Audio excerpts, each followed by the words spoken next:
இன்றைக்கி இந்த ப்ளவுஸில் ட்ரெண்டிங்கில் போகிற மாதிரி ஒரு ஸ்கேலப் டிசைன் தைக்கலாமா? உங்கள் அளவு ப்ளவுஸில் என்ன ஹைட் இருக்கோ அந்த ஹைட்டை எடுத்துக்கோங்க.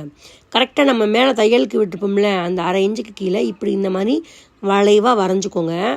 அந்த வளைவு உள்ளே நம்ம மார்க் பண்ணதை விட ஒரு 1/4 இன்ச்சு உள்ளே குடஞ்சி போய் வளையணும்.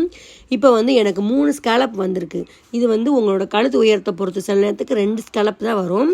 அழகாக இப்படி உள்ளே குடஞ்சி இப்படி இந்த ஒரு டிசைனை நீங்கள் வீடியோவில் காட்டுற மாதிரி நீங்கள் வரைஞ்சிக்கோங்க. இப்போ எப்படி கட் பண்ணுன்னா, மேலே ஷோல்டர் தையலுக்கு விட்டுருக்கோம்ல, அந்த 1/2 இன்ச்சு கீழே தையல் பட்டு இப்படி கட் பண்ணி வச்சுக்கோங்க. அதுக்கப்புறம் தான் நம்ம தையலுக்கு விட்ட அளவுலேருந்து சுற்றி நம்ம கட் பண்ணி வச்சுக்க போகிறோம்.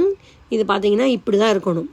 அது ஷோல்டர் விலகாமல் இருக்கிறதுக்காக அப்படி கட் பண்ணுறோம். இப்போது கேன்வாஸை எடுத்து இப்போது அந்த நம்ம ஸ்கேலப் வரைஞ்சோம்னா அதை சுற்றி ஒரு 1/2 இன்ச்சுக்கு தள்ளி ஒரு இன்ச்சுக்கு தள்ளி இருந்தாலே போதும். இப்படி அதுக்கு மேலே கேன்வாஸை வச்சு நம்ம என்ன செய்ய போகிறோம்னா, நல்லா அயன் பண்ணிக்க போகிறோம். நல்லா அயன் பண்ணும்போது அது ஒட்டிக்கிடும். இப்போ நம்ம வரைஞ்சிருக்கிறது அப்படியே அந்த கேன்வாஸ்லேயும் சேர்த்து கட் பண்ணிக்க போகிறோம்.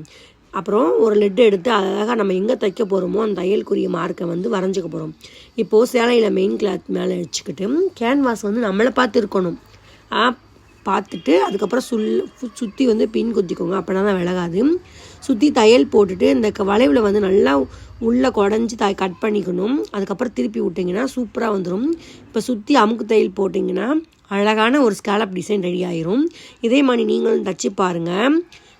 நீங்கள் மறக்காமல் லைக் பண்ணுங்கள் பிடிச்சிருந்துச்சுன்னா.